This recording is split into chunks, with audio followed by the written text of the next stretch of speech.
अस्सलाम वालेकुम व्यूवर्स, उम्मीद करता हूँ आप सब खैरियत से होंगे। आज मैं आपके लिए एक और न्यू वीडियो के साथ हाज़िर हुआ हूँ। वीडियो की तरफ जाने से पहले मैं आपसे गुजारिश करूँगा कि जो मेरे चैनल पे न्यू हैं काइंडली मेरे चैनल को कर दें सब्सक्राइब और बेल आइकन को कर दें ऑल पे, ताकि आने वाली तमाम इन्फॉर्मेटिव वीडियोज़ आप तक पहुँच जाएँ। आज हम जिस बारे में बात करेंगे वो है फ्लोजन 50 mg कैप्सूल, जिसको बनाता है ब्रुक्स।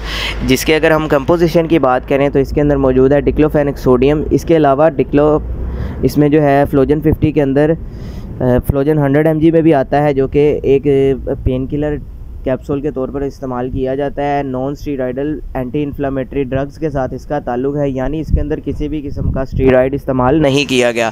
अगर हम इसके काम की बात करें तो इसका इस्तेमाल जो है दरअसल करवाया जाता है जिस्म के अंदर किसी किस्म की दर्द हो उसको ख़त्म करने के लिए पेन किलर के तौर पर इसका इस्तेमाल किया जाता है। इसके अलावा जो है अगर आपके जोड़ों में बहुत शदीद दर्द है उस सूरत में इसका इस्तेमाल किया जाता है। पट्ठों में खिंचाव की वजह से दर्द होता है उस सूरत में भी इसका इस्तेमाल किया जाता है। इसके अलावा अगर मैं आपको बताऊं तो ये ओस्टियोपोरोसिस के बीमारी में भी इस्तेमाल किया जाता है, जो कि एक हड्डियों की बीमारी है जिसमें पुराना दर्द जो होता है हड्डियों में होता है उसको जो है ये ख़त्म करने के लिए इस्तेमाल किया जाता है।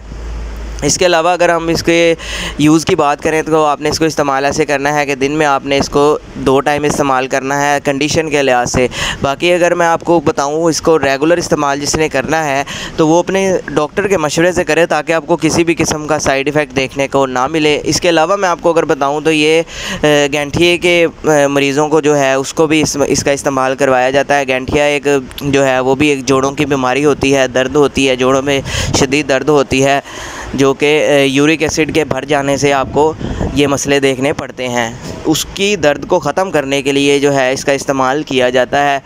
इसके अलावा अगर हम इसकी बात करें तो इसका इस्तेमाल जो है वो स्वेलिंग अगर आपके जिस्म में किसी किस्म की हो जाती है, इसके अलावा चोट लगने की वजह से उस एरिए में स्वेलिंग हो जाती है, उसको ख़त्म करने के लिए भी इस्तेमाल किया जाता है। इसके अलावा जो है वो दाढ़ में अगर आपके स्वेलिंग है उस सूरत में भी आप इसका जो है इस्तेमाल कर सकते हैं।